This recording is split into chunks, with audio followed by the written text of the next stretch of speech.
So, tapos ko lang maglinis ng bahay and it's time for my collagen drink. Nagkunod ko kayo na video ko kanina before ako matulog. Minom ako ng collagen drink and ayan ngayon. Medyo napagod ako. As you can see, medyo mukhang haggard na ako. And ito yung favorite drink ko from Dear Face. It's Beauty Milk Melon. Nagpadala rin ako sa kapatid ko and sa mama ko. Since yan, favorite ko talaga ang melon drink. And ito talaga, masarap siya ng Dear Face. So, aside from collagen, meron siyang glutathione, probiotic, ceramide, hyaluronic acid, and vitamin C. And marami pang iba. So, hindi lang siya maganda sa hair, skin, maganda rin siya sa bones and muscle. Since yan. Yan, bawal na rin kasi ako mag-take ng soft drinks. Pinagbawal ako mag-soft drinks since meron akong acid reflux.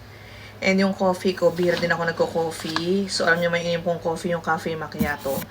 So, ito yung alternative ko. So, kung meron kayong mga sweet cravings, ito yung iniinom ko talaga. Para mapigil niya yung mga sweet cravings ko. Since yun nga, mahilig ako sa sweet.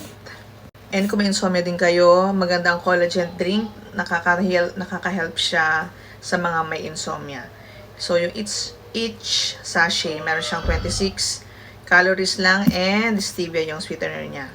So, ayan, kung nagkap kayo ng healthy drink, i-try nyo si Dear Face Beauty Milk Melon. Ayan, masarap talaga to lalo na't may ice. So, yun lang.